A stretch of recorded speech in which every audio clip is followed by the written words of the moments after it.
Good morning, everyone. Welcome to this new webinar by the International Energy Agency. Happy to be with you again today to continue our discussion on energy modeling. Today, we will look further into the power sector, and I'm sure this will be a topic of interest since many of you come from the Federal Ministry of Power or from organizations who deal with electricity. But I also hope that for others, all the participants who work from the hydrocarbon sector or in other entities, that you will learn today how this very complex topic of power is handled, how policymakers can anticipate future demand for electricity and plan accordingly the development of supply resources, because where power is a very, very complicated energy, is that you need at all time that supply matches demand. So we'll discuss that in details. We'll see the role of the different sources of powers, and we'll finish with the inclusion of variable renewable sources such as solar PV and wind. So just reminding you on where we are, this is week 2, and next week we'll have 5 more sessions to continue discussing modeling. As for previous events, please feel free to ask any question on the Q&A box, or to raise your hand, or then to send questions per email. Okay, so I'll just start with sharing with you a few consideration and findings on the power sector, just to insist on why is power sector important. So we're looking at this sector because it's key to our energy system.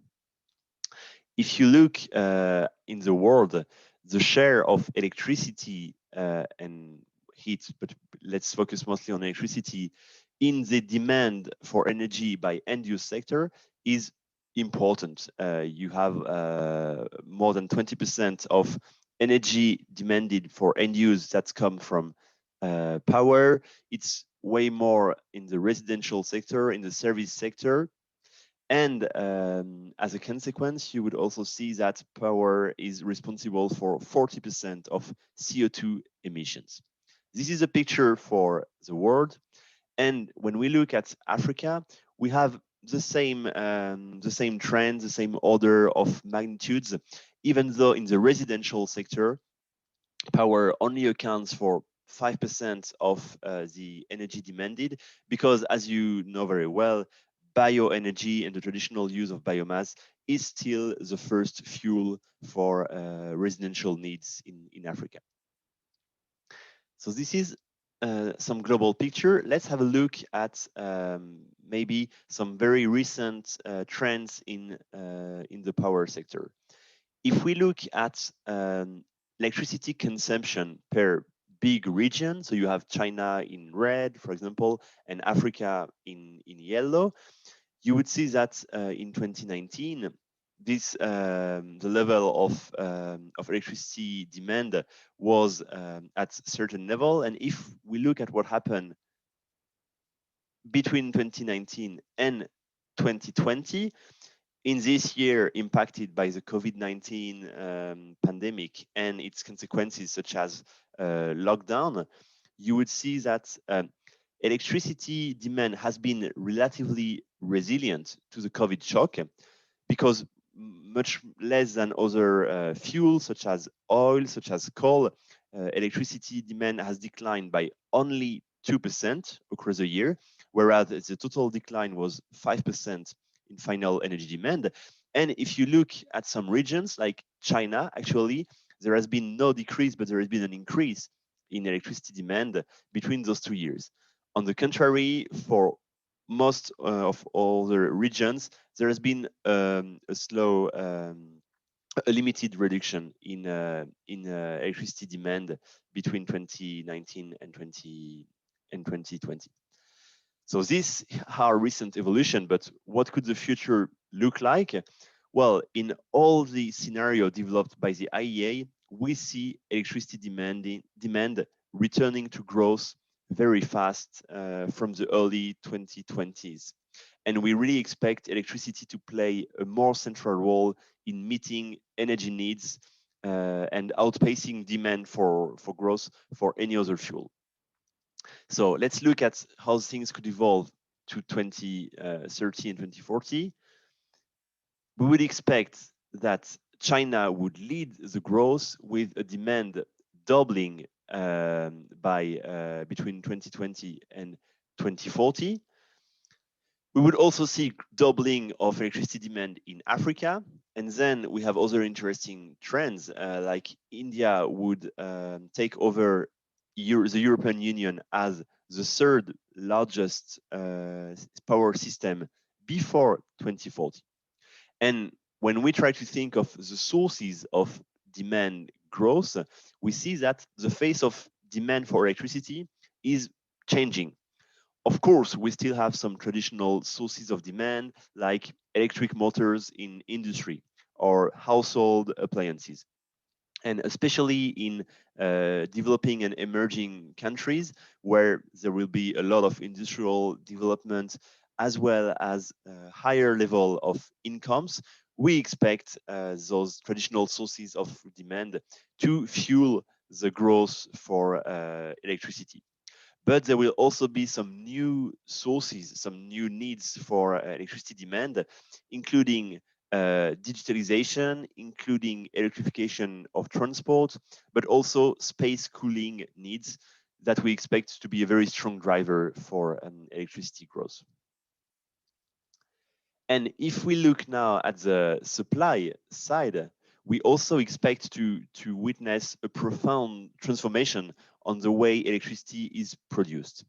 So if we look at what happened over the last 2 decades, you can see the change in global electricity generation between 2000 and 2019.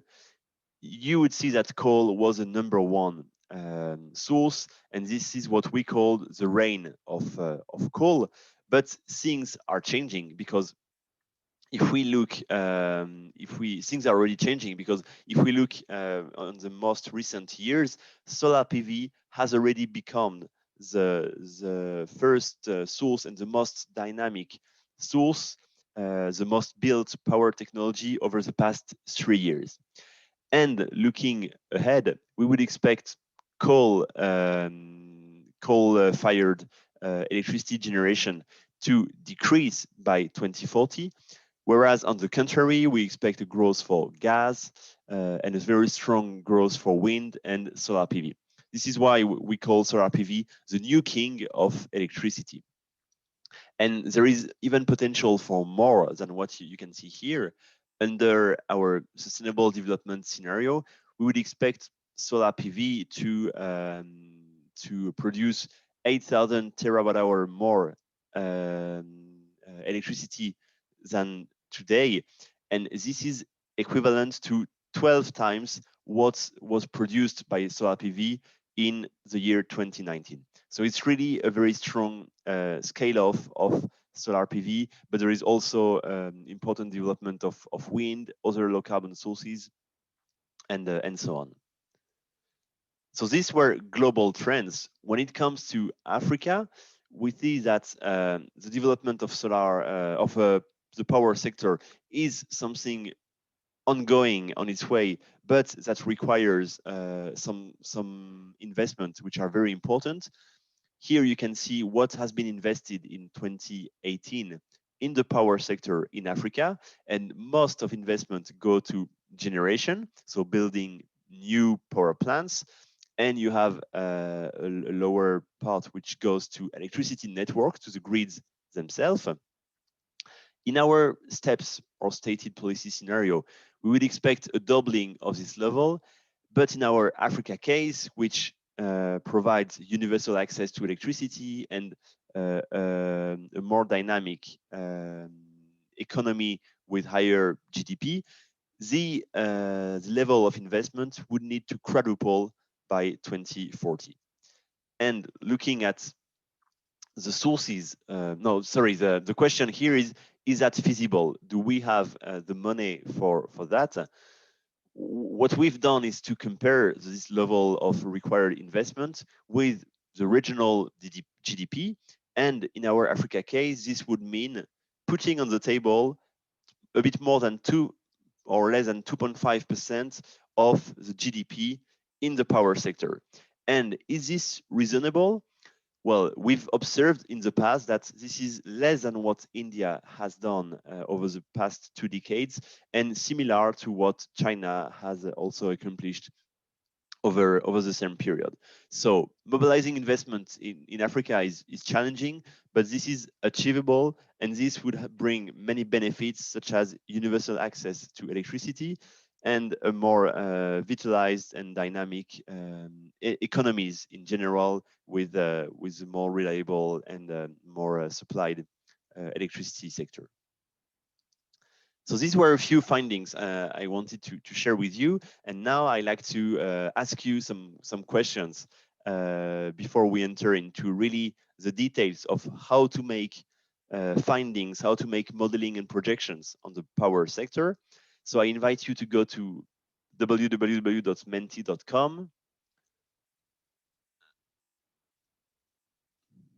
So you shall see the code for today, which is 3161 1573. I will write it in the chat as well.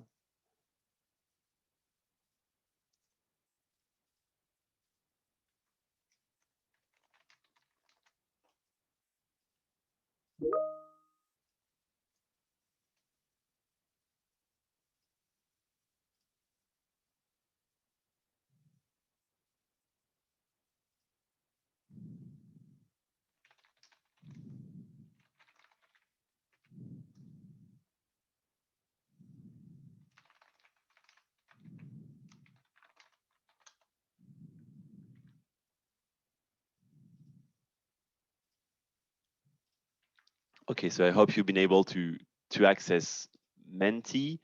The question we are asking you is, in Sub-Saharan Africa, and if we exclude South Africa, according to you, what are the main, or we ask you to rank the sectors in terms of their electricity demand. So we have proposed to you all the main sectors, so residential, industry, agriculture, services, and transport. How do these sectors rank in terms of electricity consumption in Sub-Saharan Africa, excluding South Africa?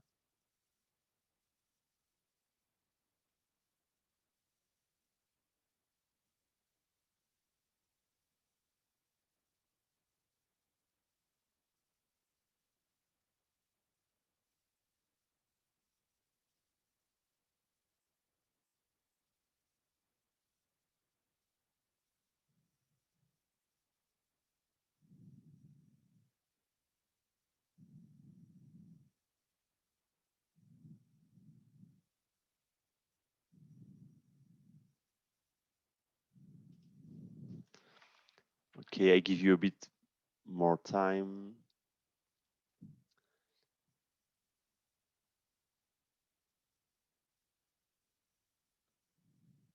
Okay, so we have an almost perfect picture of electricity consumption, by electricity demand by sector. Indeed, the residential sector is the number one, but it's closely followed by industry. It's around 75 to 80 terawatt hour in 2019 for those sectors. Then, and at a very lower level, you have services, which account for 40 terawatt hour. So almost half of what residential and industry each represent. And then really at the bottom part of this ranking, we will have agriculture and transport, accounting for agriculture for only 4 terawatt hour. So these can be machinery, equipments to process or to pump, for example, in agriculture businesses. And transport is ranking last with 0.1 terawatt hour, because as of today, from the data we've been able to collect, the transports in Sub-Saharan Africa are not very much electrified, so there is a very limited demand. There is some rising trend for electrification of transport, starting with 2- and 3-wheelers, and we would expect some sales of electric vehicles to rise in the future. But so far, it's still accounting for a tiny part of electricity demand. So thank you for your answers. Another quick question. So looking at the future, would you expect electrification of final uses, so electrification of the residential sector, industry, service, agriculture, transport, to decrease, to remain the same, or to increase? So in other terms, would there be other fuels than electricity that could take a broader role for end use, or do we expect for most final uses electricity share to increase?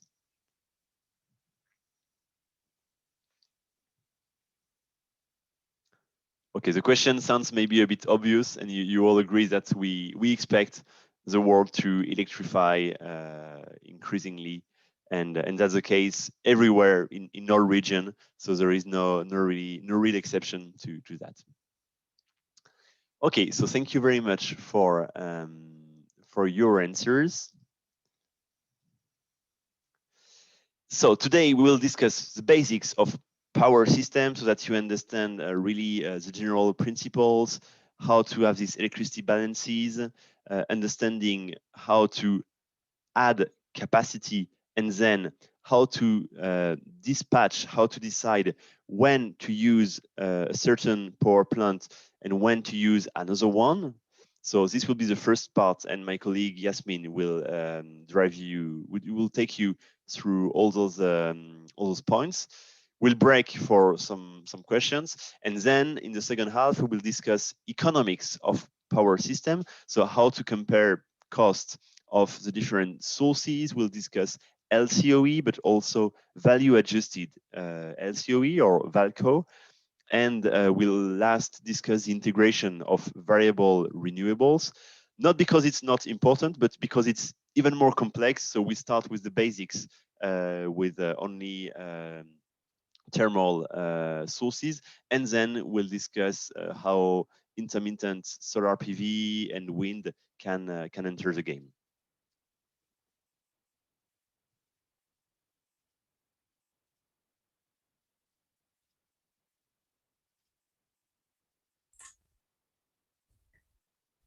Hello, everyone, and welcome to this session dedicated to the power sector.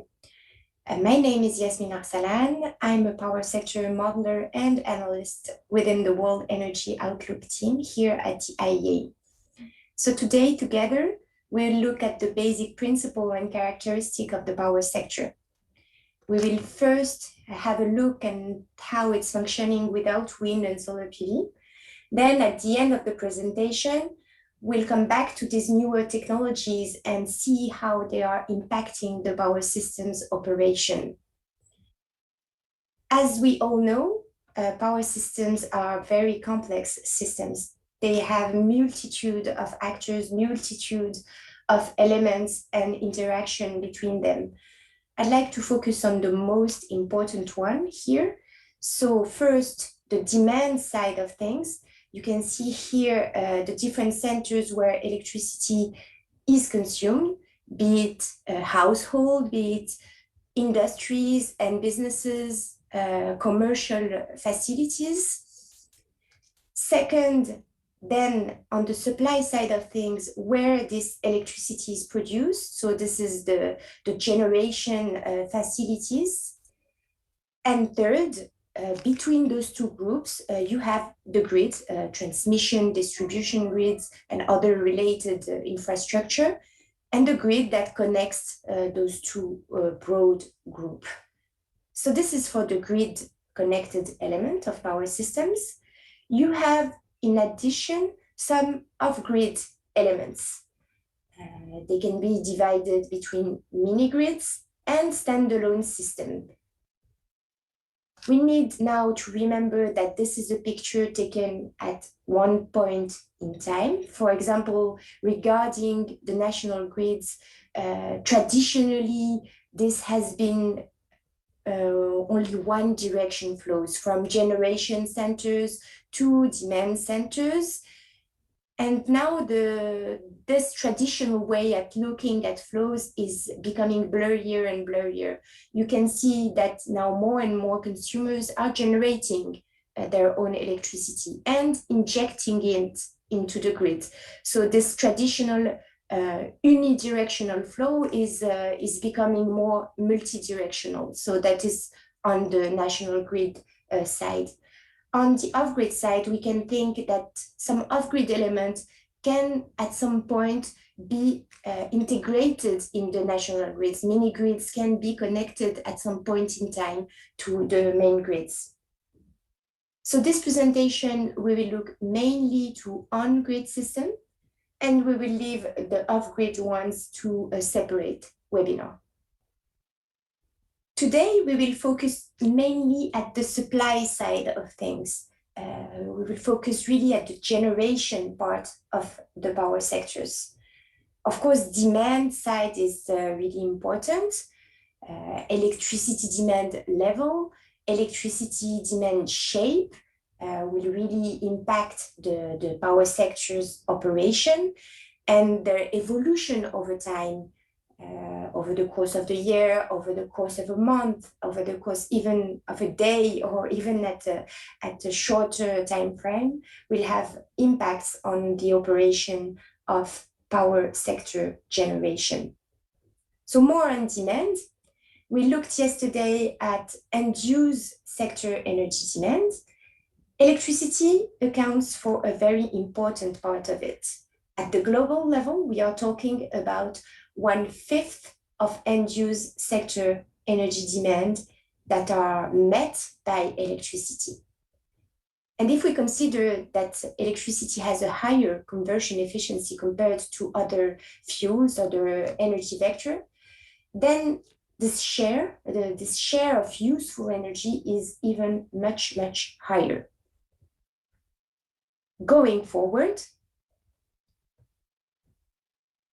one very important characteristic to keep in mind when we are talking about electricity is that it cannot be stored in large quantities or for very long periods of time. We have some exception, thinking about. But the point is that it's very different from other energy commodities such as oil, such as gas, such as coal. The consequence of that is that we need to balance the system all the time. Electricity demand must be met at all time by electricity production. And for all this variation that we see over the course of the year or at even the second time frame.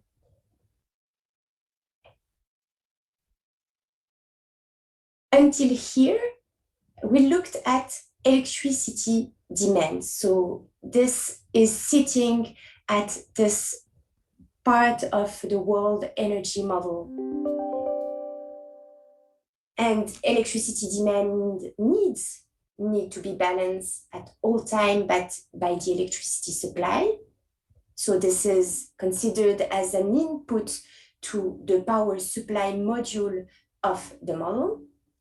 In some other model, where final energy model is not as a part of the whole system, this would be considered as an exogenous input. So here we have final energy demand that is endogenous and that is feeding the supply part of power system. We also have a feedback loop from the power system to final energy demand, and this is reflected through the price of electricity. So electricity prices will determine also the competition that occurs between fuels in final energy demand section of the model. So if we look at this point with a very, very simple schematic, we can see how electricity demand is different from electricity generation. In electricity generation, we account also for the grid losses, the own use of power plants, some electricity trade that can occur between countries, between region. Let's think about power pools where trade can happen.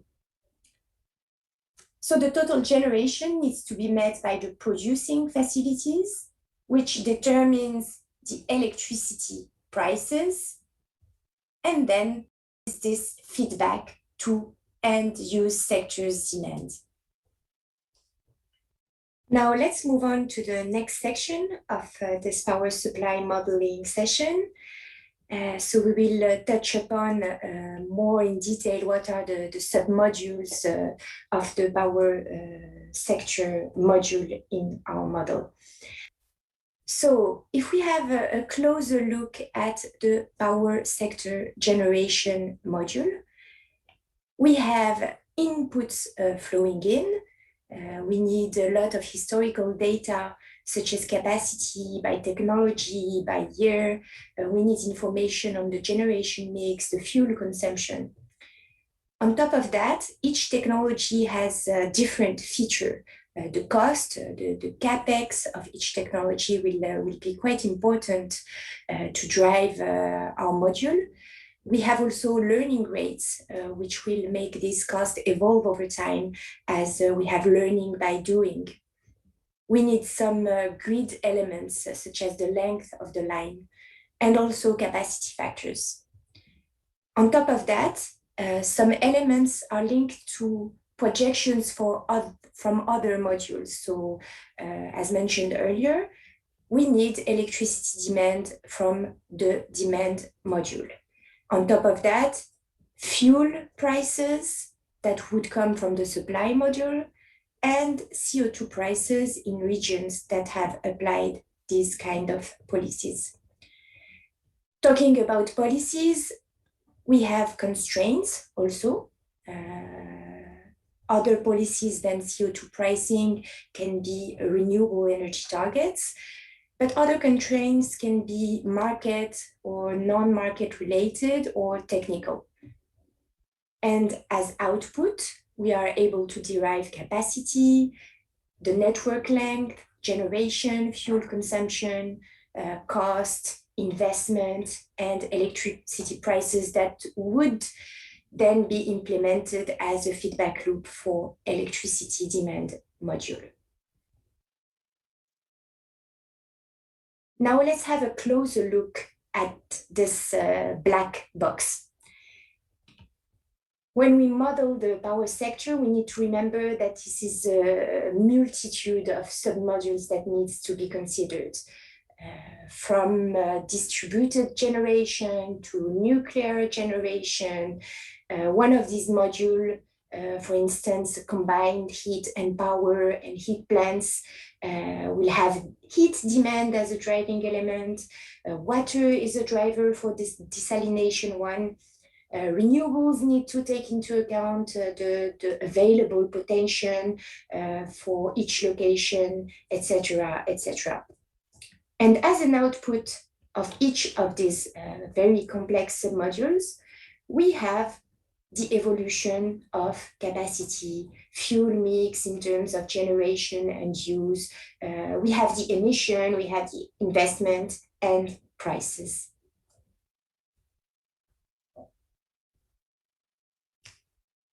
So this is a more detailed diagram of the power sector module. Here you can see that there are two central points in this module. We have the capacity addition mechanism on the left.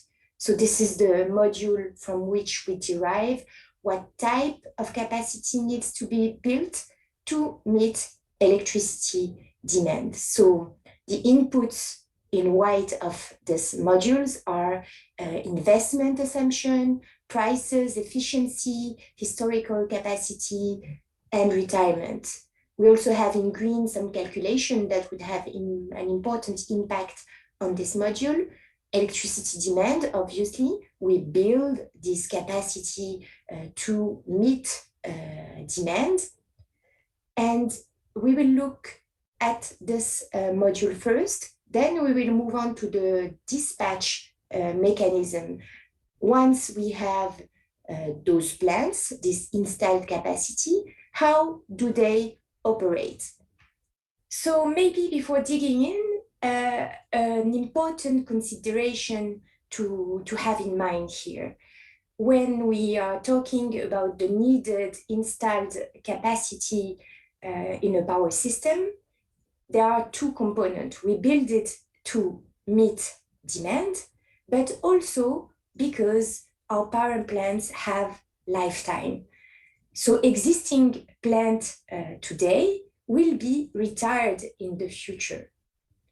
And so new capacity addition will need to compensate for these retirements, and on top of that, increase to meet the new demand. So let's start with the capacity addition module. So we need first to remember a key characteristic of the power sector, which is that supply and demand must match at all times. And looking at demand, we have a constant variation over time. So here we can see the hourly electricity demand, and we can see how it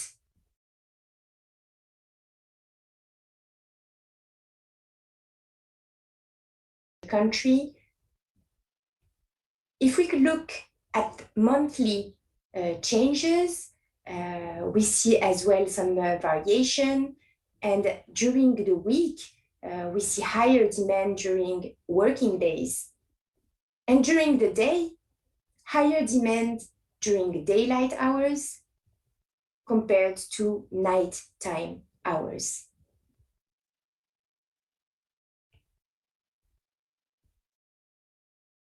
So to model power supply, hourly electricity model can be used.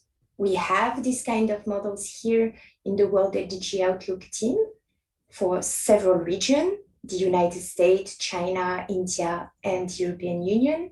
But this is quite a complex kind of modeling, and it requires a lot of data. It requires very powerful computing capabilities.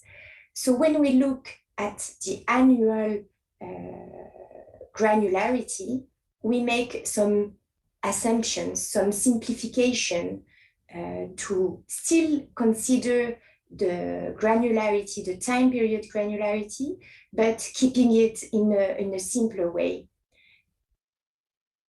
A very common simplification is to reorder the hourly electricity demand from the highest point, the peak hour, to the lowest value. And this is what we call the load duration curve. It can be expressed in absolute value, or as you can see here, relative to the average electricity demand and in percentage terms. So for example, here we see that the peak is about 170% above average demand over the year. So this is how we proceed. We can divide this load curve in several homogeneous segments. And the most typical one being peak, mid, and base. So 4 periods of time here, the highest one being the peak segment, the lowest, the base load segment, and in between 2 mid-load segments. So given the evolution of electricity demand over the projection period, the evolution of total dispatchable capacity can be estimated through two steps. So first,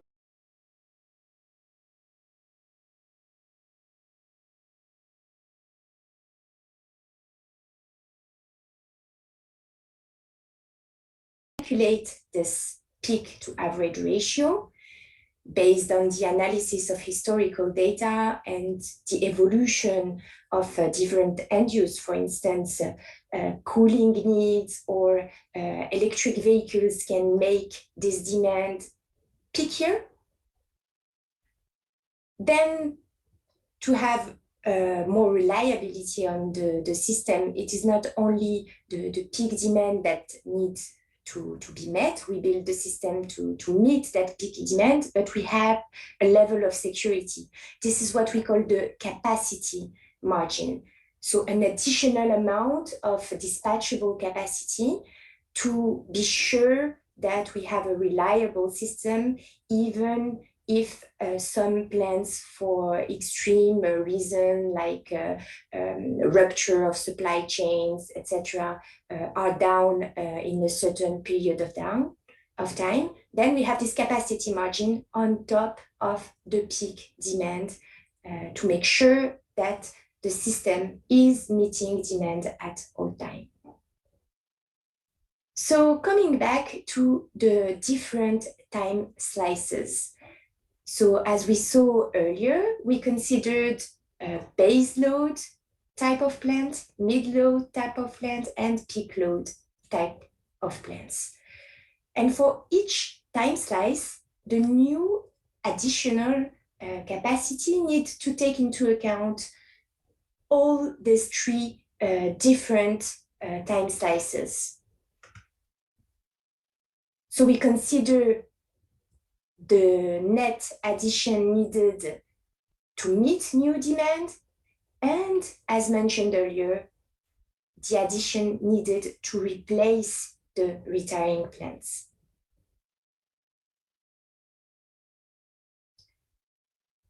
Back to the main diagram on power sector module and the two central points of power modeling.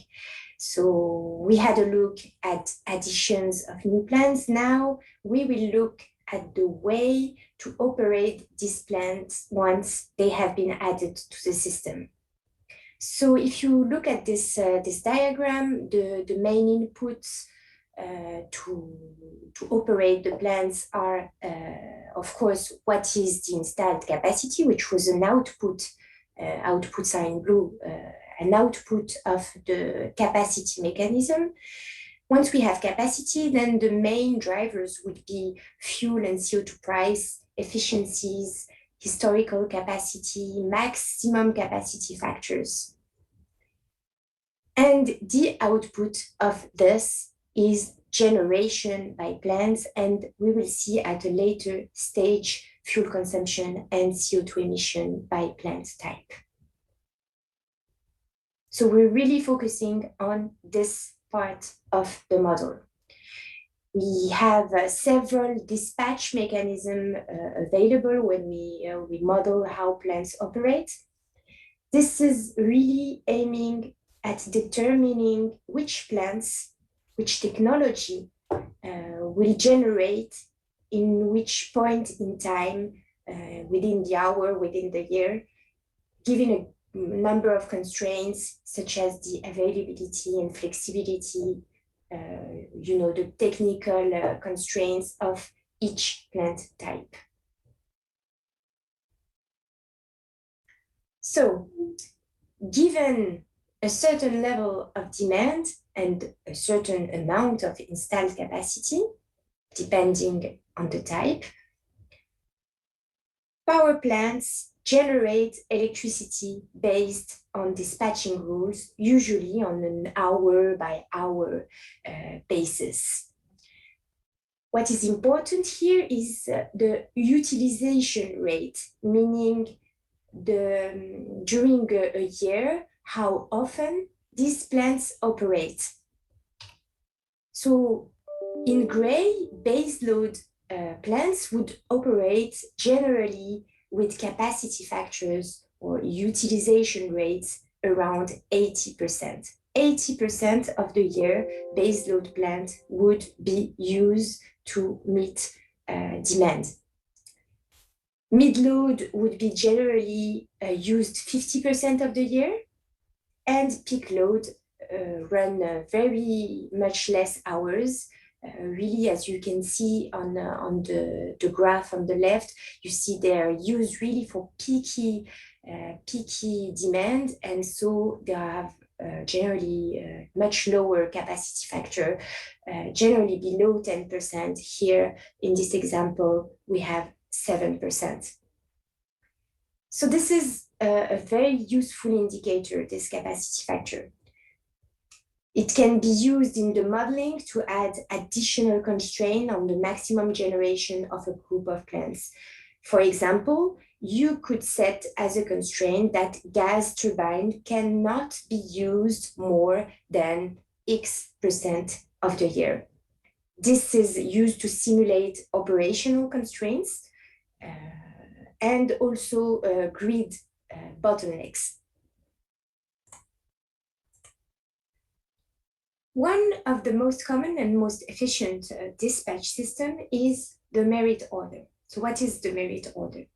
This is a least cost approach based on variable costs. This variable cost, we look within each hour, which is the best suited plant, which is the least cost plant to generate. So we rank plants from the lowest to the highest variable cost, measured here in dollars per megawatt hour, also taking into account the maximum electricity that they can generate in that hour. This diagram shows the level of electricity demand on the x-axis, and it helps determine which plants will run, and the consequence, the implication is the price. For example, for baseload plants, the off-peak price would be determined mainly by nuclear, lignite, and steam coal during baseload hour, mid-load, and also for peak load demand. When we average this resulting price over the whole 8,760 hours of a year, we can determine the average electricity wholesale price, the average annual electricity wholesale price. So why is the dispatching mechanism important? This module helps determine a number of very important elements. So how plants are operated over time, how much electricity is produced by each technology, which plants will be generating, and then, and I'll come back to that later, the fuel use and associated emission. And we saw that just in the previous slide, the price. And to sum up, the result depends on many factors. So from the capacity addition mechanism, which plants are here in the system for each year of projection, what are the relative price of coal, oil, and gas that would impact the variable cost and therefore the merit order? Is there a CO2 price that would penalize the most carbon-intensive technology? And again, the changing level of demand.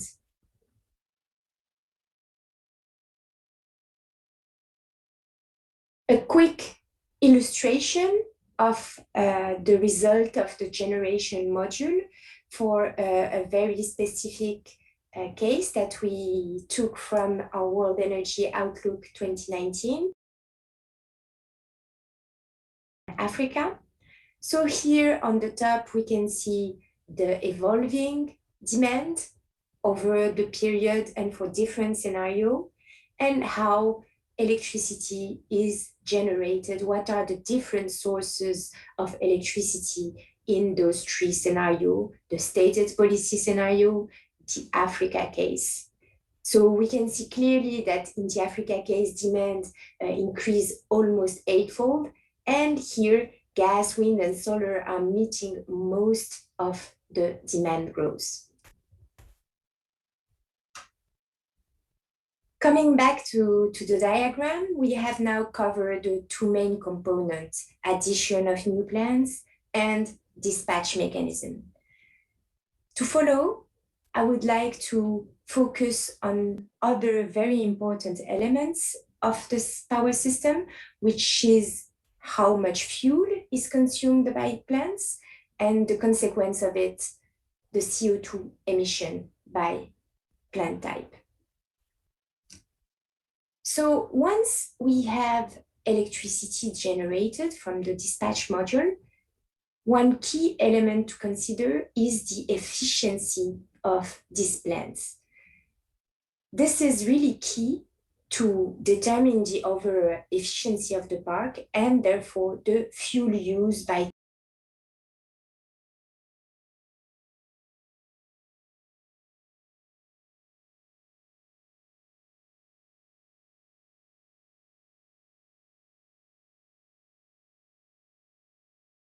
So how much oil would need to be imported, how much gas is very much linked to fuel use consumption in the power system. And from generated electricity, we derive that using efficiency of plants. So over time, technical improvements and with aging plants out of the park and more efficient new plants coming in, we can see the evolution.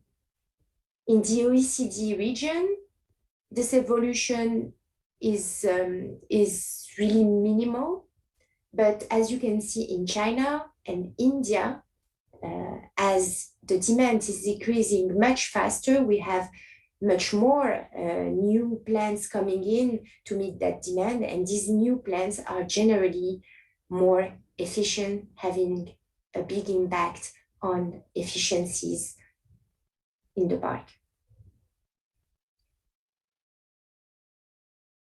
Once overall fossil fuel use is determined from electricity generation using efficiency, we can derive the total CO2 emissions of the power sector. As you can see in the graph, the increase of electricity generation can be balanced by a decrease of the average emission per unit of electricity generated. This can be linked to two main factors. First, each fuel has a different carbon intensity, coal being the most intensive one, whereas gas is the lowest intensive technology. So a shift from coal to gas would have an impact on the CO2 emission per electricity generated. The second main driver is the efficiency. The efficiency would limit the fuel input per electricity output. So to pursue climate goals, CO2 intensity will need to be strongly decreased thanks to the massive deployment of low carbon technology, but also thanks to a shift to lower emitting fossil fuel technology and improvement of new technology so they are more efficient.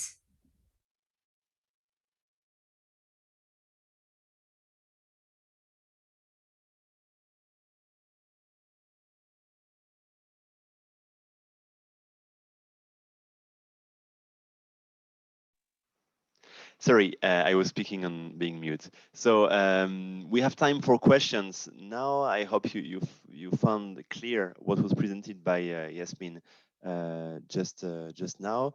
There is already one question I'm happy to answer, which is why is South Africa excluded in the given energy scenario that were presented?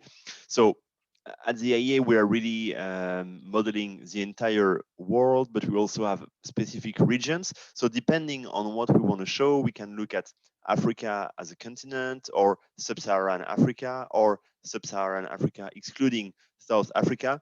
It really depends. We are trying to make the most consistent group of countries. When it comes to power sector, South Africa is a bit of an outliner because its an electricity mix is heavily relying on coal, and this is one of the few countries in the continent using so much coal, and this relates to the endowment of resources available in South Africa. And also, as you would know, South Africa is quite a big weight in Africa, as Nigeria is. But we find that it's sometimes more consistent to take all countries under the Sahara, but above South Africa, to make a consistent group. But of course, we can look at different scopes. So there is one question on terminology, energy demand versus final energy demand. This might relate more to the presentation we had yesterday, explaining all the steps.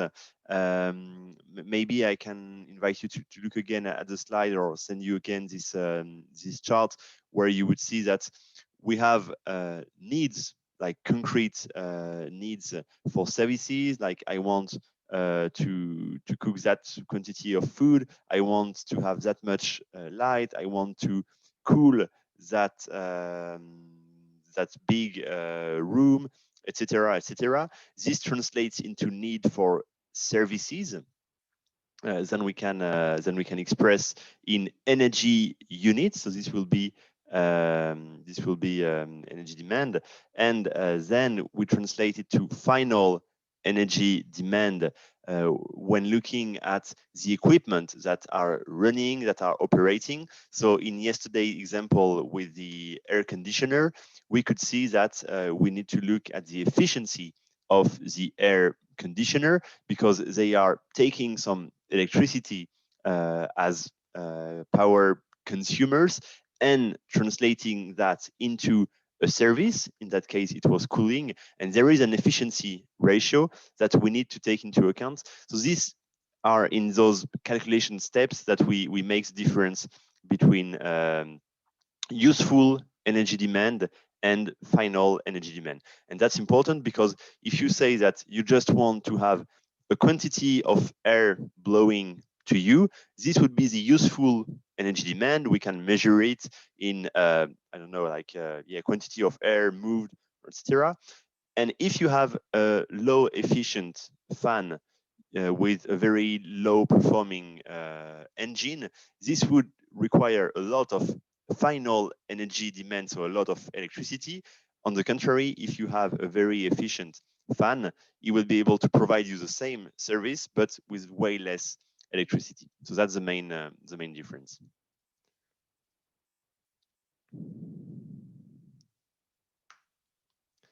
So there is one question on how do we isolate constraint for a model. If you may detail a bit or elaborate what you have in mind, if you maybe have a specific example for this question, I'd be happy to answer. So this was from Chidima Arukweben, and we have one question on the total capacity of Nigeria national grid. I will not have it in mind, but I'm sure colleagues in the call from the Federal Ministry of Power would be able to answer to Mr. Ahmad Amin.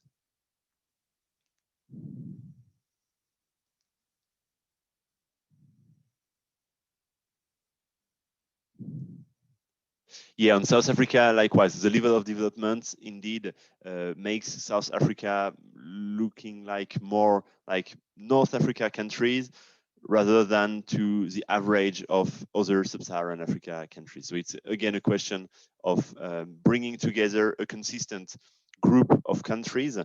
In the case of Africa, we could also sometimes look at just the ECOWAS community, which is a political and economic consistent group. There are choices to be made on what's the best parameter to consider.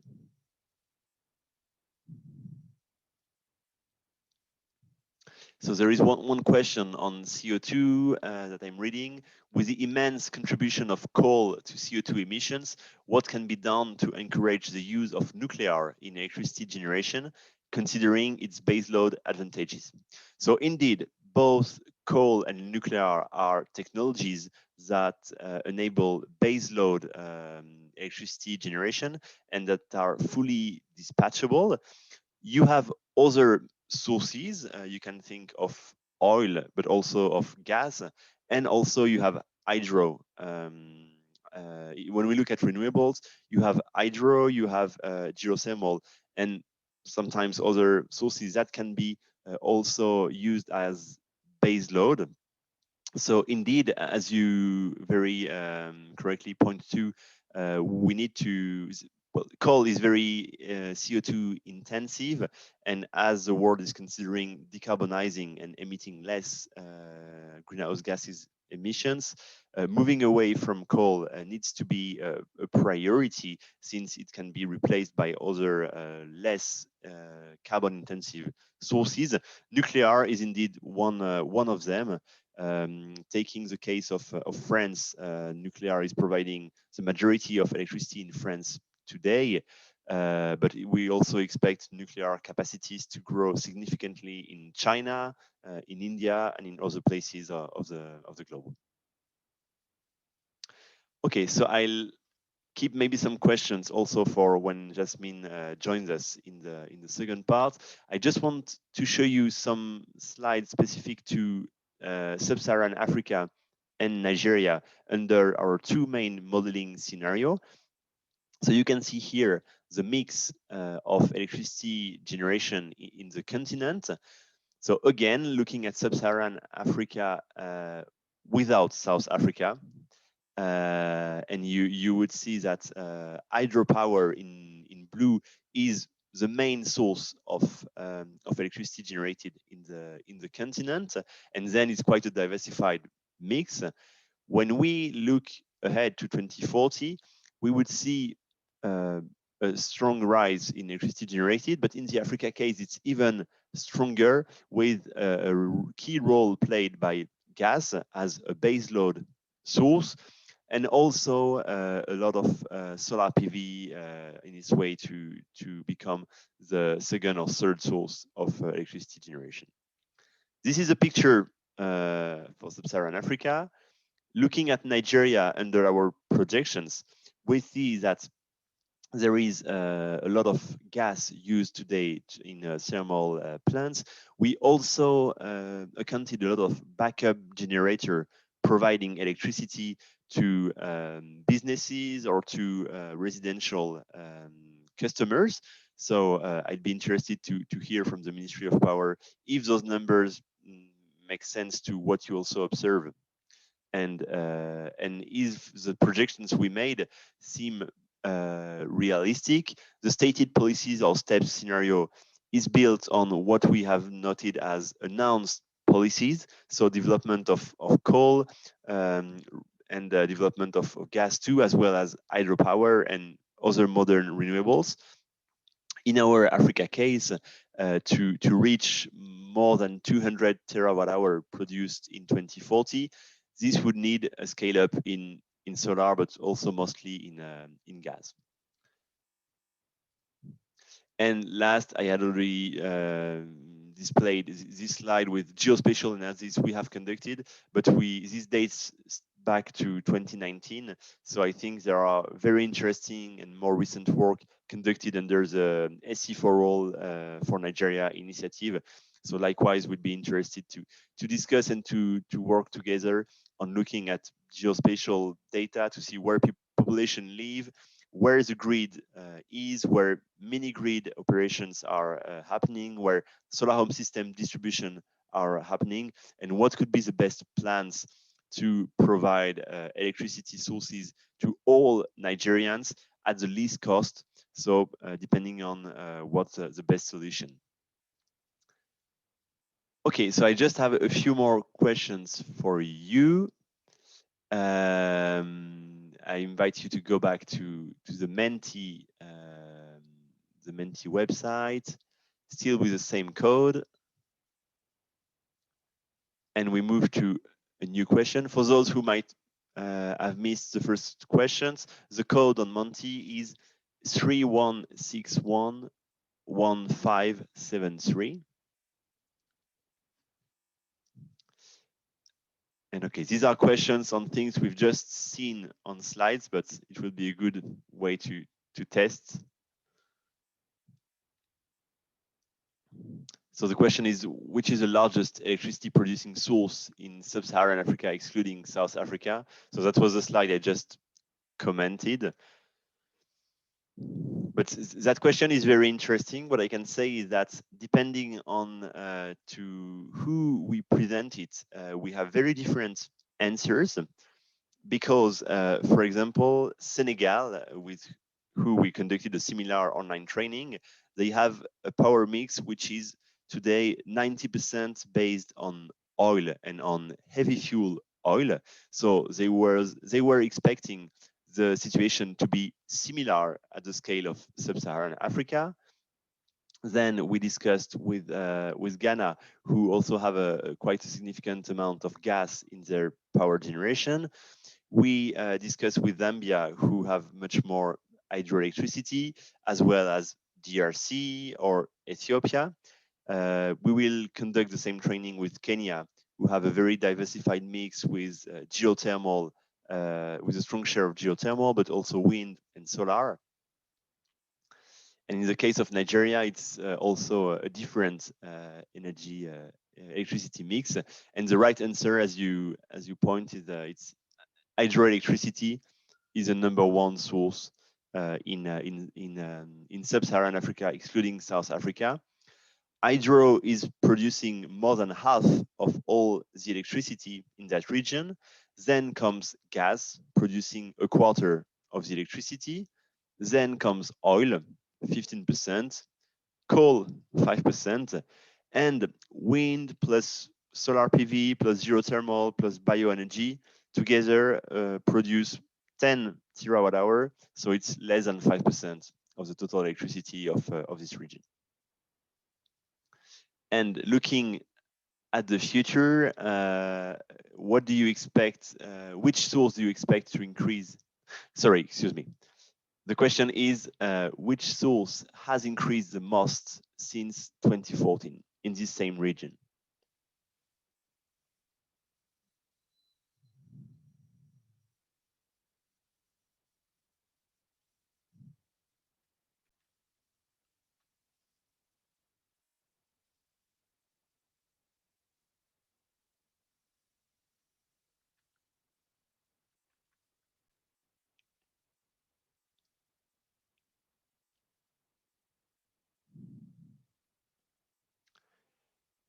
So interestingly, you're mostly voting for gas, followed by solar PV. So it's a bit of a tricky question, because the growth rate of a technology depends on the starting point. In the case of gas, it has been expanding, that's true, but gas was already a well-established technology. On the contrary, solar PV and wind are more new, more recent, so their growth rate is way higher and very strong. And it's solar PV is the technology who has mostly expanded over the past 5 years. The growth is at around 30% per year, so 30, and it's a bit more than wind. But if we look at wind over the entire decade, it's the #1 fastest growing source of electricity. Between 2010 and 2019, again, starting for a very low starting point. Wind has increased every year by 50%. Okay, one last question to you, which is an open one. What is the first characteristic that comes to your mind with respect to solar PV? We discuss a lot solar PV. I mentioned that we expect solar PV to be the new king of electricity system. It's now a well-known technology under very fast development. But what comes to your mind when we mention solar PV?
Okay, so clean energy, cheapest, it's interesting, cost-effective technology.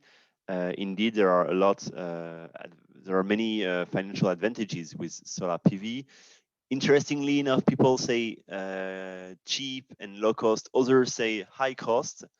A lot related to cleanness, almost no carbon footprint, no sustainability, no emissions. Then you also connect it to battery storage, which is very interesting, carbon-free. Variability, intermittency are indeed information we'll discuss. Okay, so let's start on the second part of the training. Yasmin will again take you through key considerations of economics of power system. It's going to be a bit technical, but very, very interesting. And then the last part, which is very, very interesting too, is about how to integrate intermittent and variable renewables, such as solar PV and wind, in an existing mix.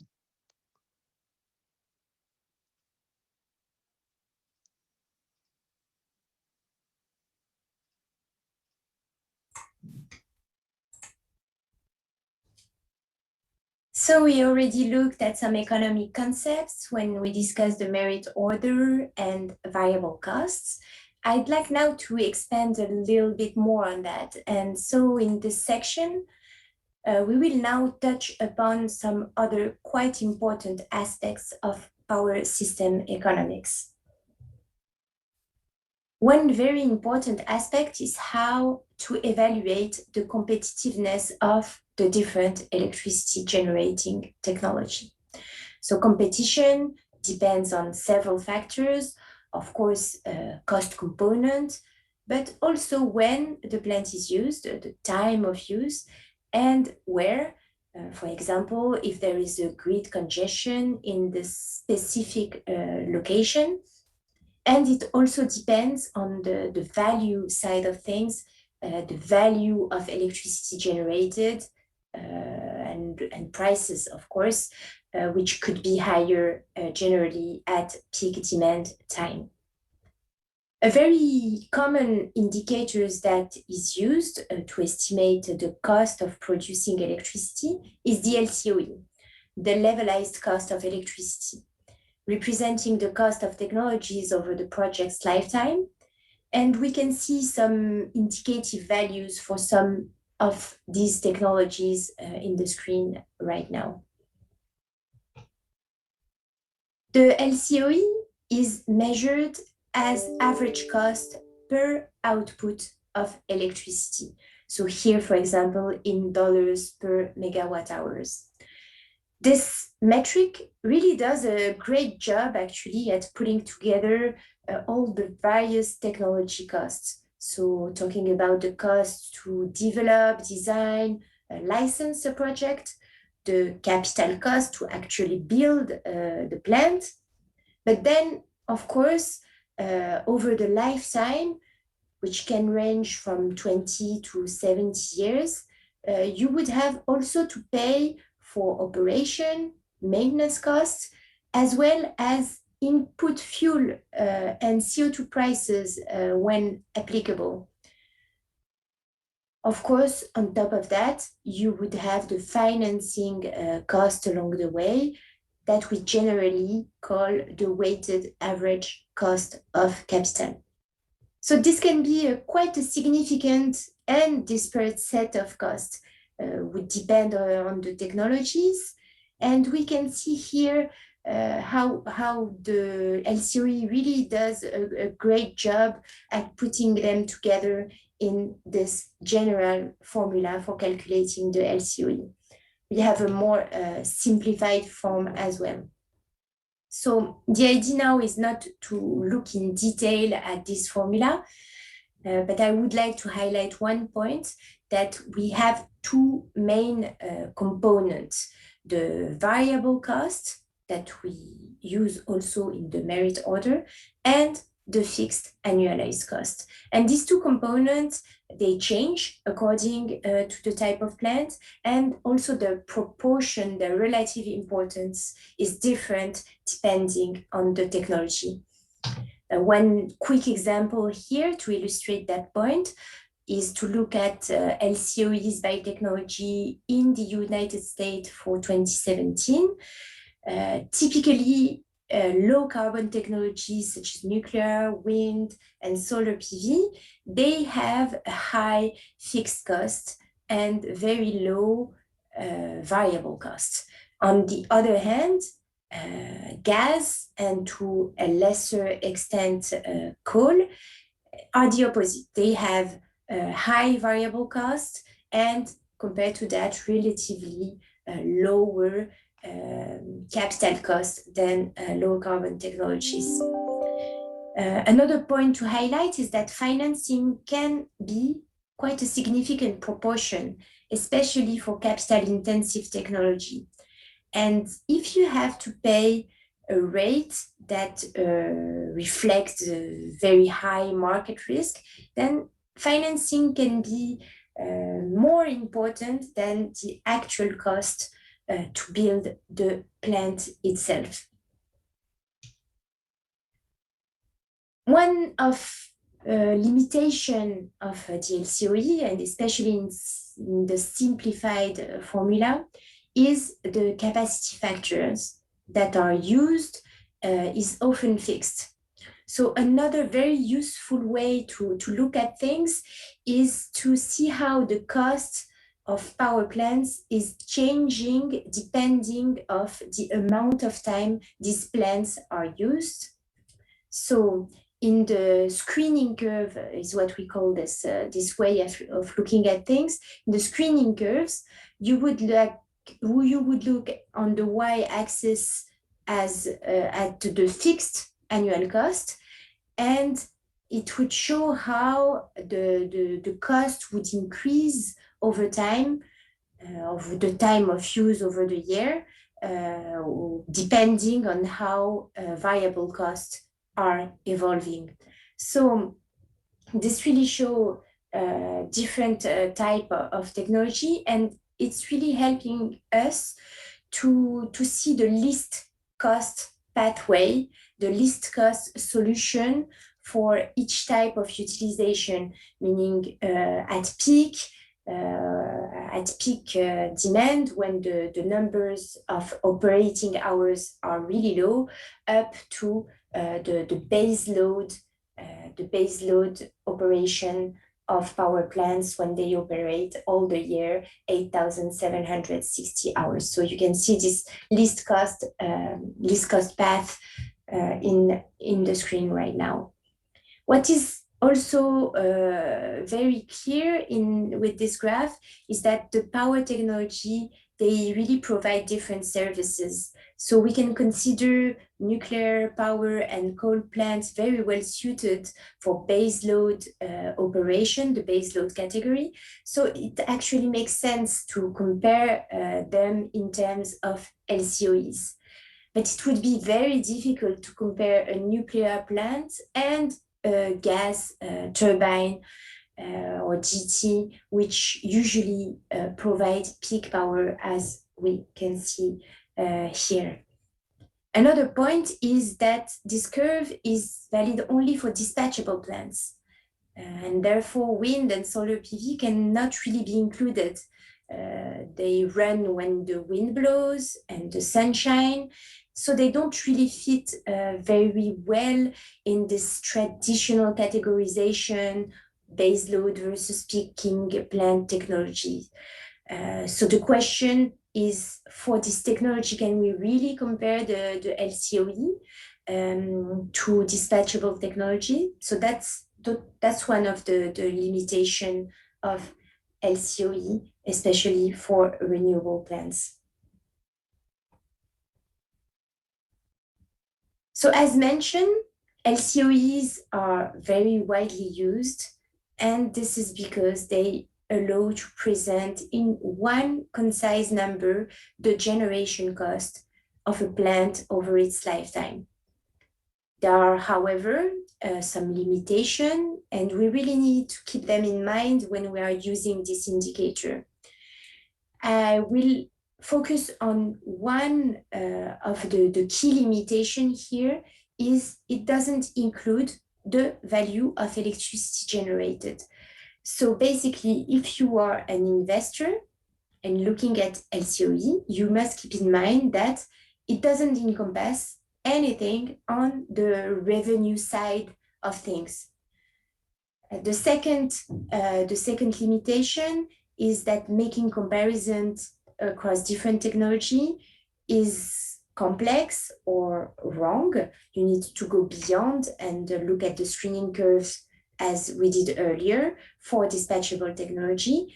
And this screening curve concept cannot be applied to renewables technology because of these categories between peak and baseload plants.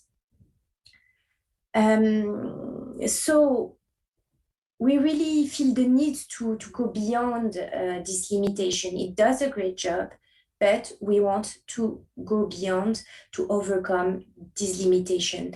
And that's the concept that we've been developing here at the IEA with the value adjusted levelized cost of electricity. So the value adjusted LCOE is a new metric for competitiveness, and it really aims at combining costs and the value. And this is really the cornerstone of this concept, combining both.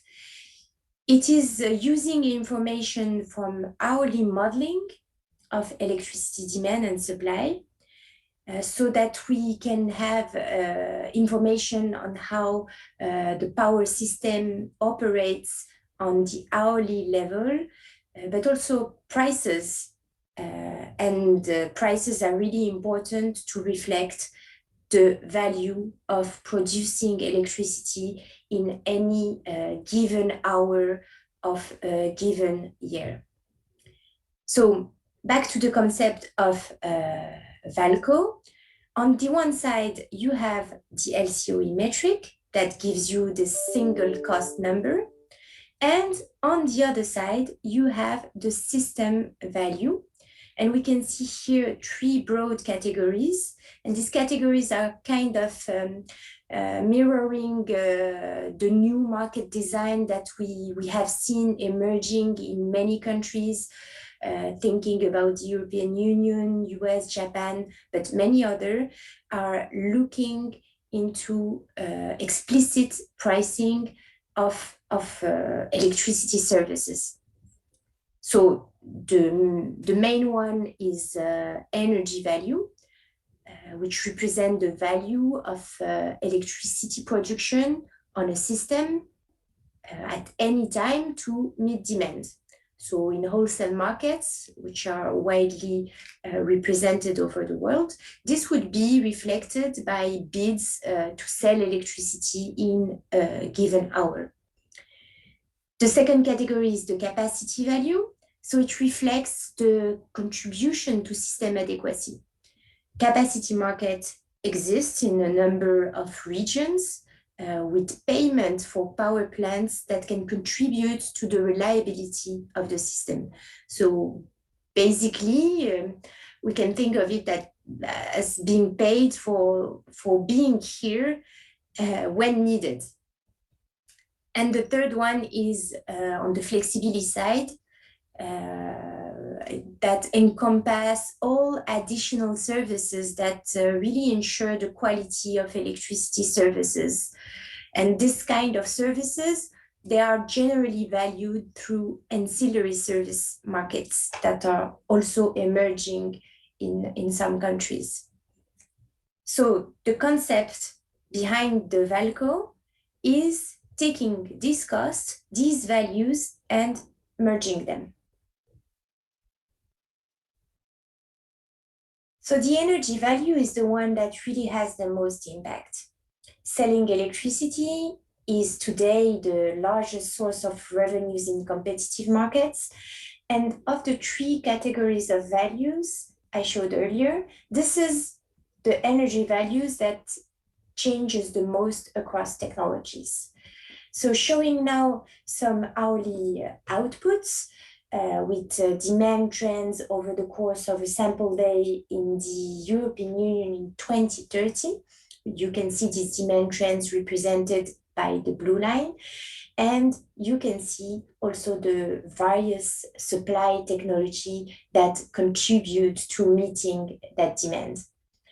So early in the morning, around 4 a.m., wind production is significant. And this is a time when demand is relatively low.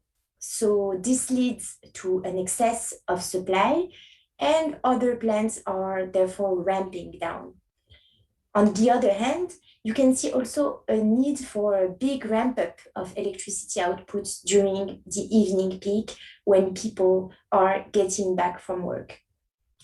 So reflecting these changing needs over the course of the day, the market price changed quite significantly from zero price in terms of excess to higher price at peak time.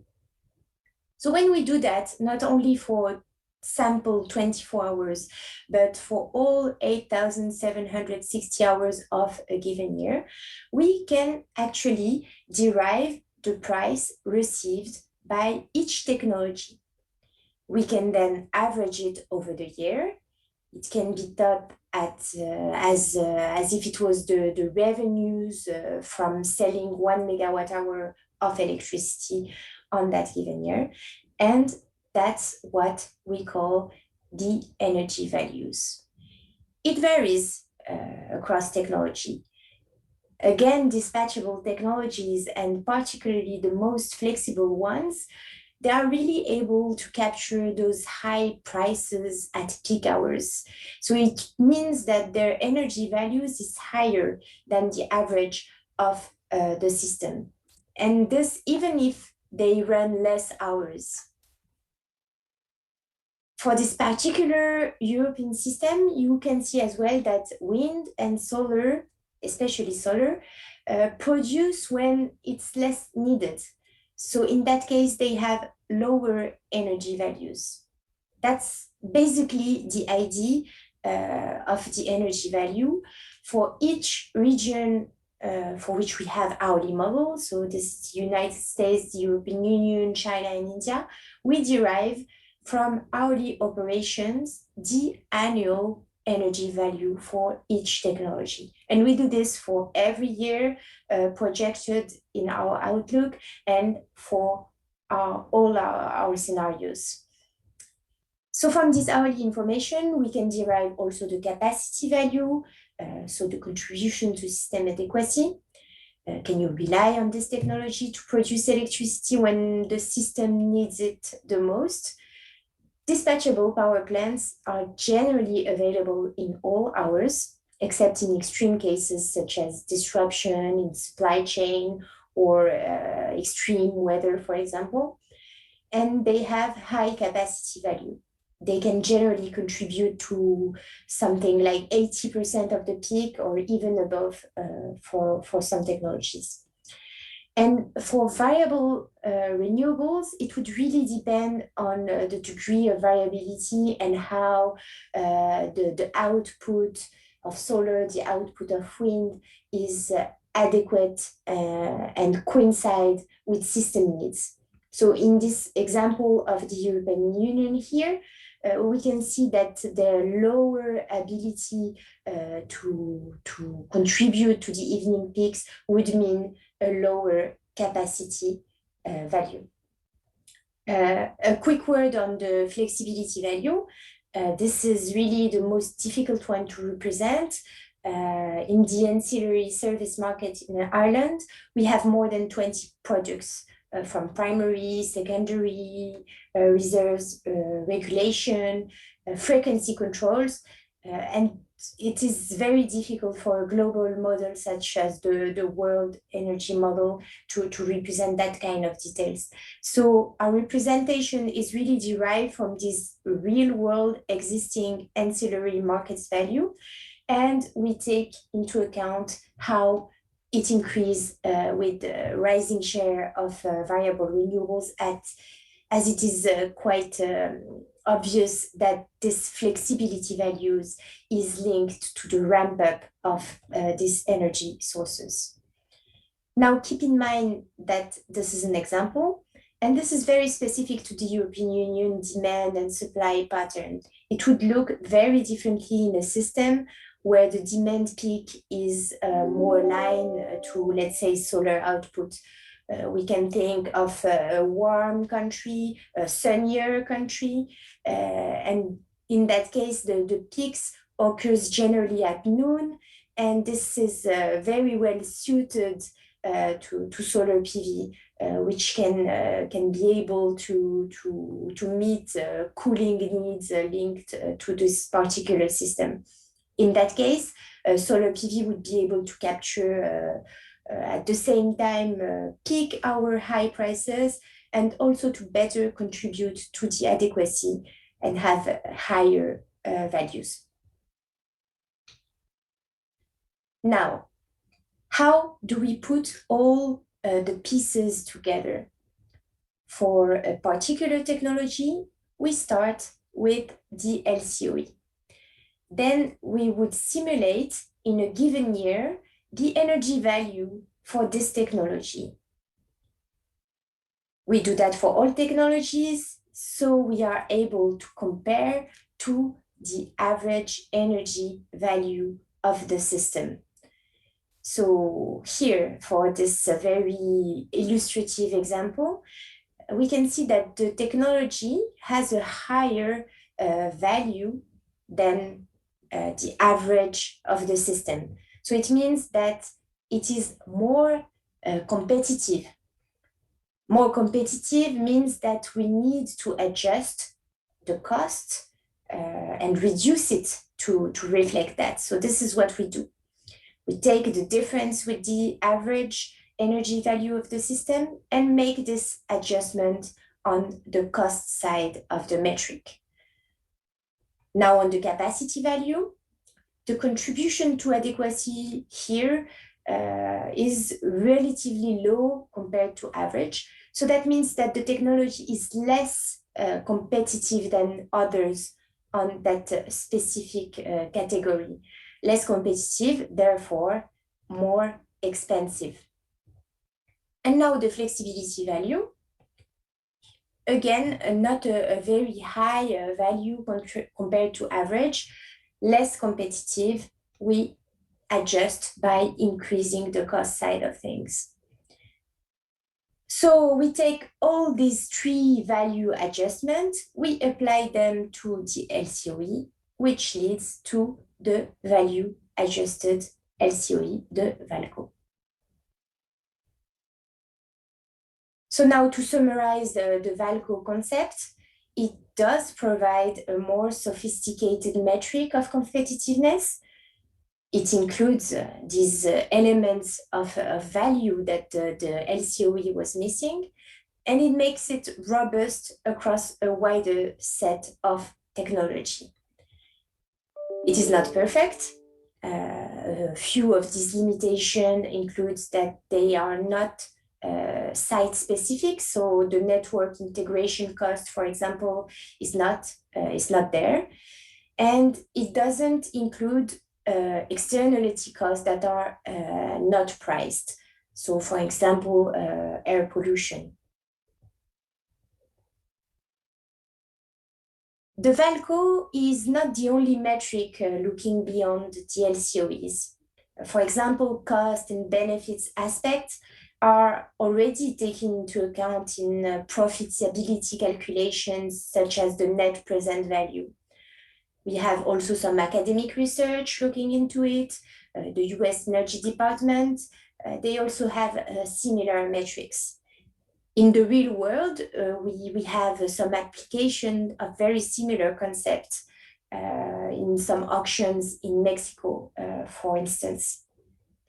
So to conclude on this concept, it's really part of a bigger family of beyond LCOE metrics that aims at providing useful information for energy modelers, system planners, and investors. And talking about investors, a very important outcomes of models is the amount of investment that is needed overall in the sector and for each technology type, as well as all the related infrastructure. So beyond spending on power plants that we would derive from capacity additions and their unit capital cost, we also see here that electricity networks also need to be expanded, maintained, and digitalized. So we model this network through a dedicated module that derives transmission and distribution grids infrastructure really needed to support the expansion of the power system and also modernize existing aging assets. We have additional constraints to the model that can be added to simulate more real-life investment constraints. And there are really important policy implication, market implication that can be derived for this investment to be really happening. Otherwise, the lights would not be kept on. So this kind of really coming back to the Valco, so that really highlights the need for investor and policymaker to have the right signal for investments. So the Valco concept is really important to improve the LCOE concepts in order for them to have a clearer picture of competitiveness across technology, which is really essential to develop long-term plans and long-term goals. So I would like now to summarize the main calculation that we've been through: installed capacity, electricity generation, fuel inputs, CO2 emissions, but also kind of recall the relationships among these main elements. So we have capacity factors and merit order that are linking installed capacity and electricity generation. We have efficiency that connects electricity generation and fuel inputs. Fuel inputs and CO2 emission are related through emission factors. When we have gross capacity addition, then this helps us to determine the evolution of overall capacity by type. And we can calculate total investment thanks to unit investment costs. And all of these elements are related between them, and they are summarized using the Lcoe metric despite its limitation.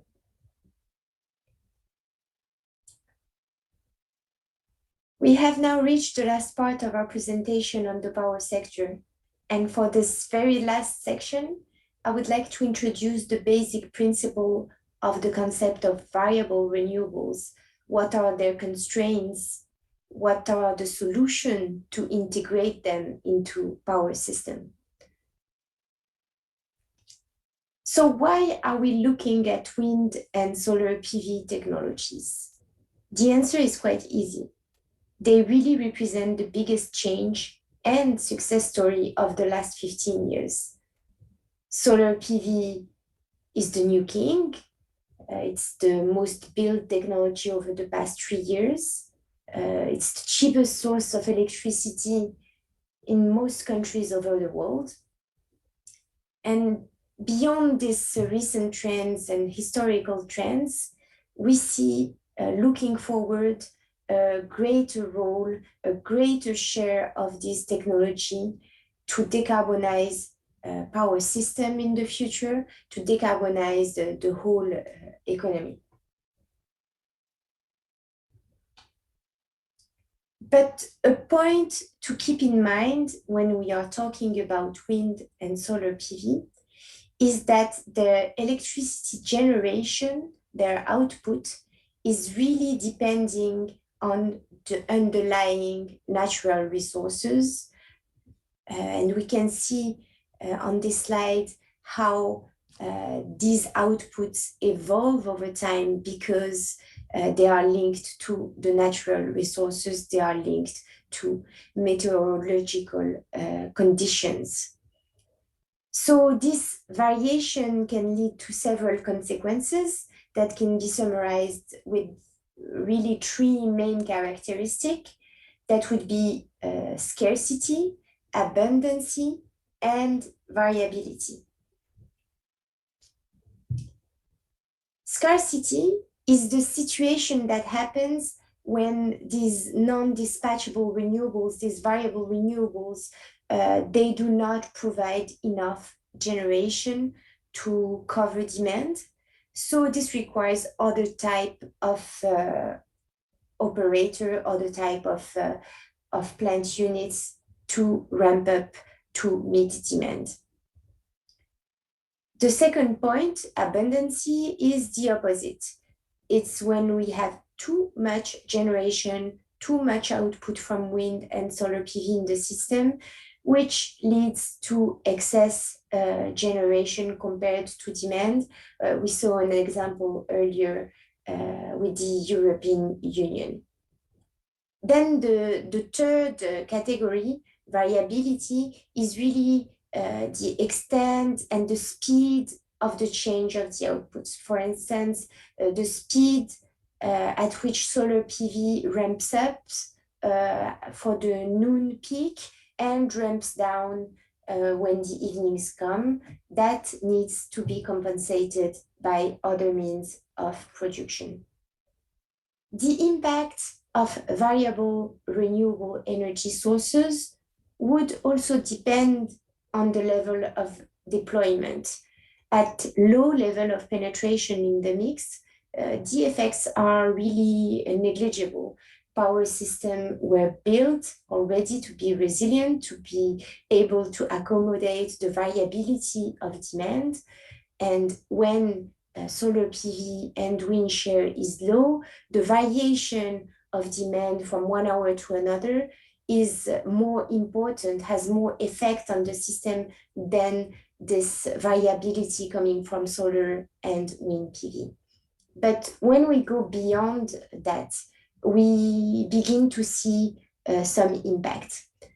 Impact on total installed capacity. One key issue is the higher flexibility needs that would be needed from the system, the higher ramping requirements. There is an impact on the load duration curve, an impact on dispatch, on prices, and consequently on market design. And finally, an impact on how the network is used, on how the network can accommodate this variability. On the impact on the load duration curves, we first need to introduce a new concept, the concept of residual load duration curve. So we can apply all the reasoning that we discussed earlier to this residual load duration curve instead of the load duration curve that we saw earlier in the presentation. So what is this residual load duration curve?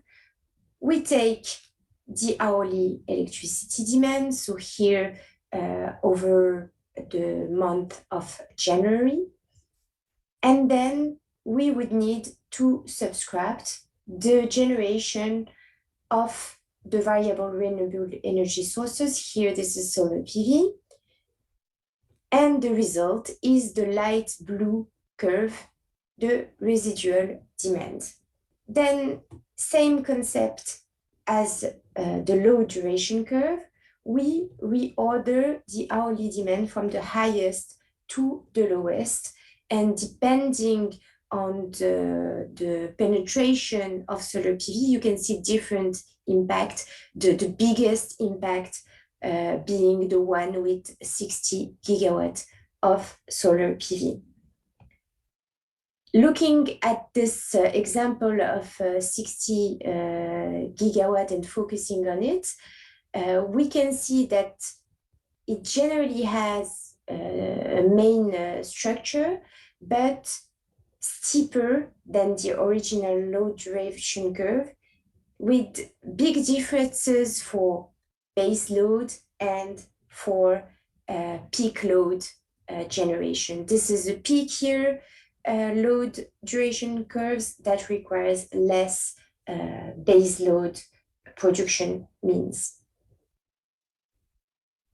We can have a clearer view of this phenomenon in this slide, where we can see how this would impact the total firm capacity needs. They do not change significantly overall, but as mentioned earlier, peakier, more peakier needs and less baseload needs.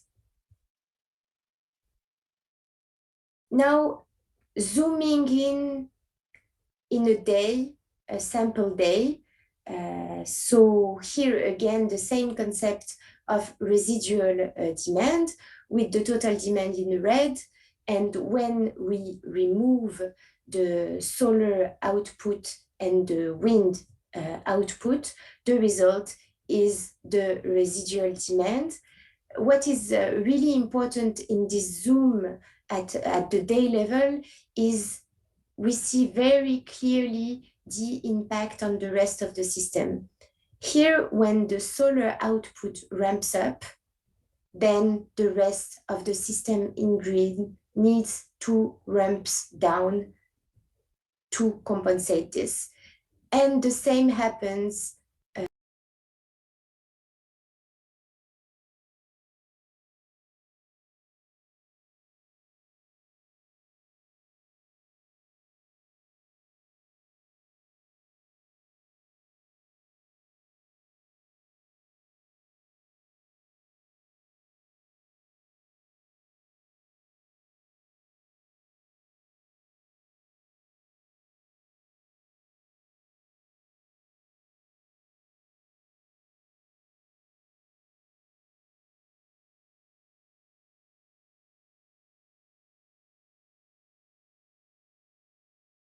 variable renewable production in California. Neck is becoming steeper and steeper, an unfortunate conjunction of decreasing output for solar, but this is also combined with a peakier demand with evening peak. So now that we have a bit described this impact, how can we really put a quantification on this impact? First, a very concrete way of measuring it is, in case of excess, the amount of curtailment that is needed. And the impact would be also the number of hours with the near zero price, which we saw also earlier in the case of EU. One implication of this is that it would decrease the attractiveness in new projects. So if we don't tackle the integration project, new renewable projects would be less and less attractive to investors. And in that case, this would compromise the pace of change, it would compromise the pace of energy transition.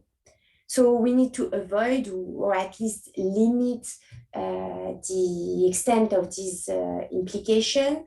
And the good news is that we have several integration measures that are available to policymakers, to policy planners, and for markets.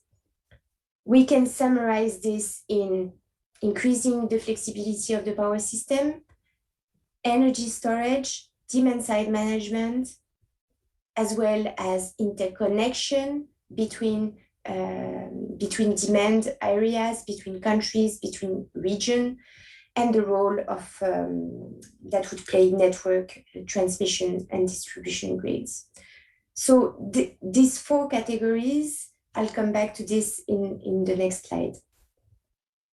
You can see how these four main categories here displayed in that graph with different colors. For example, flexible generation solution is in blue. So we can see how these categories, they fit in the general flexibility landscape with decentralized options, the decentralized solution at the bottom, and utility scale solution on top. And these options, they are ranging from very, very short-term flexibility within the minute or even a second time frame. So this short-term is on the left, for which we can see, for example, storage that is quite well suited, and very long-term arbitrage, seasonal arbitrage, where, for example, grids would play a role, and flexible generation is a bit everywhere in this landscape. So we have seen that we have flexibility needs at the second time frame, at the seasonal time frame. One way of measuring flexibility needs can be also at the hourly level, and specifically the hour-to-hour ramping needs to fully integrate wind and solar PV and respond to change in demand. So here you can see those needs in 2019 in 4 major regions. Each dot here is representing an hour of the year. So for example, across the entire European Union, we can see that a very large upward change in dispatchable output from 1 hour to the next was needed, and about 20%. This happened when demand was rising and both solar and wind power were declining. So this is today, but in the future, flexibility needs will be much, much higher. The changing shape of electricity demand and the strong growth of solar PV and wind power, together, there are increasing flexibility needs in power systems around the world. So average hour-to-hour ramping needs almost double across most major power systems to 2040, with very much higher increase in some systems. We see a striking trend for India, where in certain hours, we will see the need for dispatchable sources to ramp up or down by well over 50%. The good news is we have those flexibility sources that I talked about earlier: power plants to electricity network, storage technology, demand side response measure. So coal and gas-fired power plants are today the main source of flexibility, and they remain so in the future. There are also some contribution from low carbon sources like hydro and nuclear power. But looking ahead, many power systems will need to rely on other means. Storage and demand side response will play a central role in flexibility, provided that we have the right policies and regulation to make this happen. And of course, on top of all these sources are grids. So solutions exist. They have a different range of impact, and the optimal mix of this solution would depend really on the characteristic of each power system.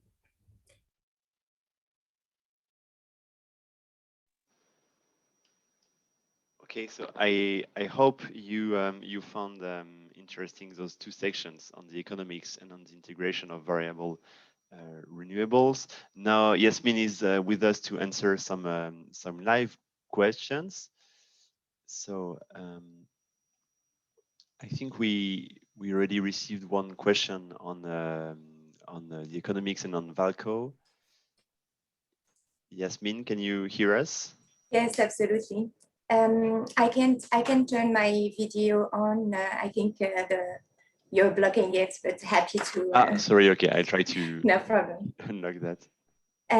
So yes, I saw that question on the value adjusted LCOE. So this is a concept that probably needs more expanding a little bit more.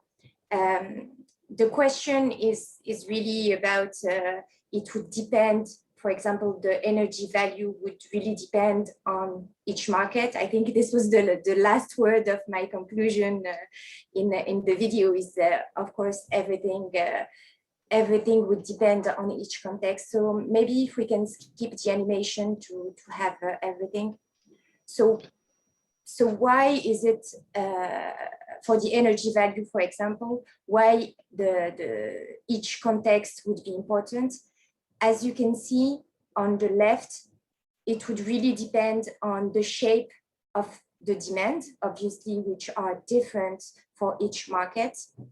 And also the shape of wind and solar PV, which would very much depend on each market as well. And this is why we do the hourly modeling for the moment for 4 major regions. So the EU, the US, China, and India, and expanding more and more for other region that we model in the annual framework. We would assume some similarities or expand depending on what is available in terms of load demand and what is available in terms of supply curve for wind and PV. So here it's the EU. So really the system average would very much depend on the mix, would very much depend on the shape of the demand, would very much depend on the supply curves for variable renewables.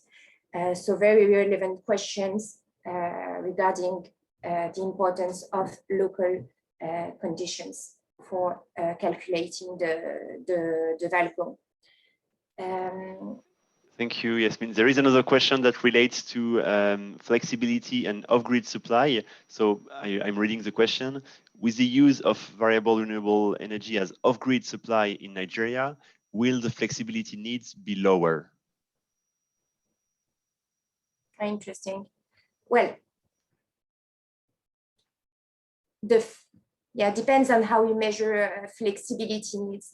Here we measured it for the on-grid system, then of course, if this solar PV is off-grid, then this share of variable renewables wouldn't affect the on-grid system.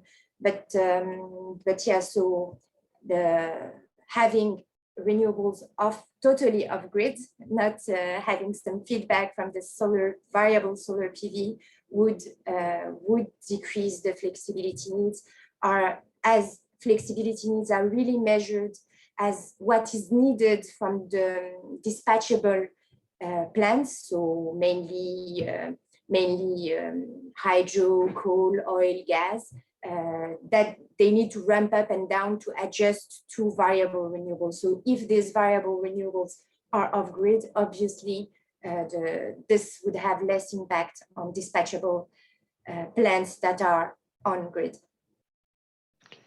Thank you, Yasmin, for the answer. We have a participant who raised their hand. I'll start with Mr. Abubakar Ali Dabshima. So you can go ahead, Abubakar.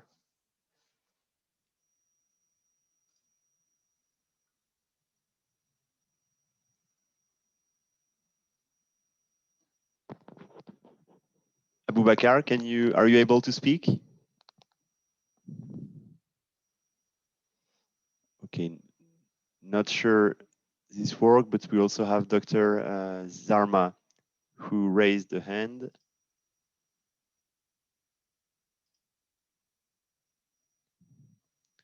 And in the meantime, you can all continue asking your questions using the Q&A box.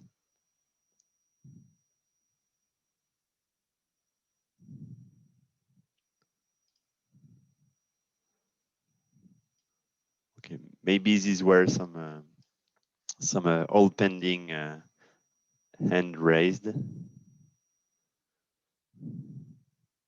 So we can still take a couple of minutes if you have more questions.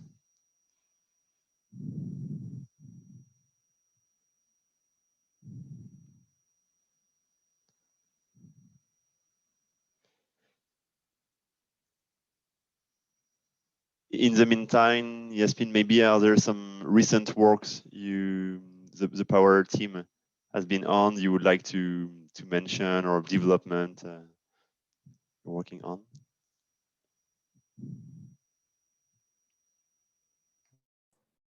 Currently, we're working a lot on sensitivity analysis. So what we want to do is we have those scenarios that we simulate, but now we want to know if this is robust.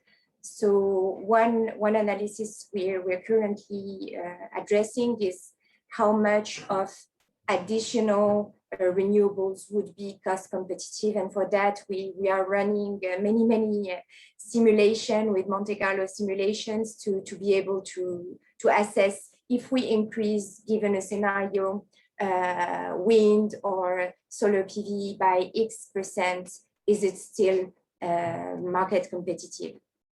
The reason we're doing that is that a lot of the barriers for solar PV and wind development are non-economical barriers. So we want to know if we manage to address these non-economical barriers, how much solar, how much wind could we be able to have in our system, and with no impact on the cost for the system and for the end user prices. So this is something we're working on currently.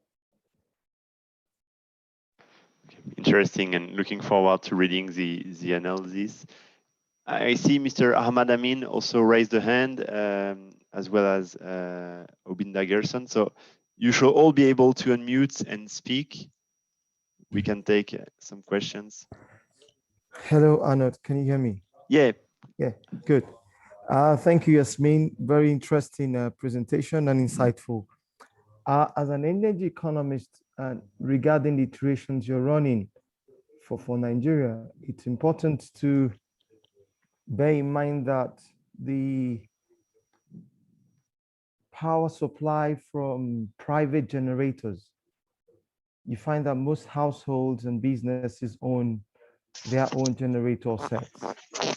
And in running the iterations and energy forecast for Nigeria, it's important to know that the data for this form of power generation is non-existent because households just buy petrol from petrol stations and then they generate power within their homes, and the data for that does not exist significantly.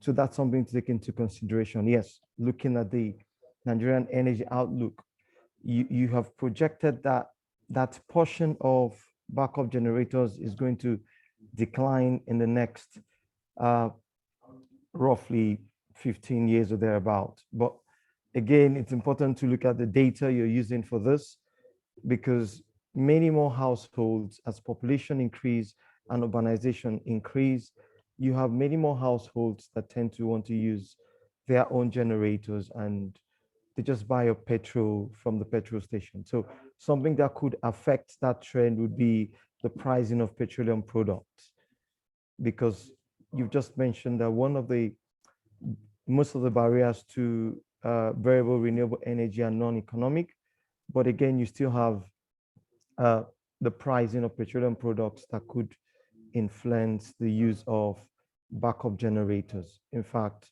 many households depend on power generators because low and medium income households are not able to afford the initial large cost of owning solar PVs. I just thought I could add that, yes. Yeah, thank you for your comment. Very, very much relevant. Indeed, the data is very difficult to find for these backup generators. Very quickly for this analysis, we relied on fuel consumption. And also we had a look at generator imports. We have some data that is available about the trade of diesel generators. So we could have an estimation of, because generally they are not built in domestically. So with the imports, we were able to have an estimation, but absolutely agree with you that this is a very difficult data to analyze and to have. We tried to assess it. And regarding your remark about the upfront cost of variable renewables of solar PV panels, this is indeed the reality, but what we must take into account is also the fuel cost of these backup generators would at some point offset this upfront cost for solar PV, pending, and this is a completely different discussion, but I think it's relevant here, pending a decision on fossil fuel, on oil product subsidies, which is another discussion that could be raised in the context of an Africa case scenario.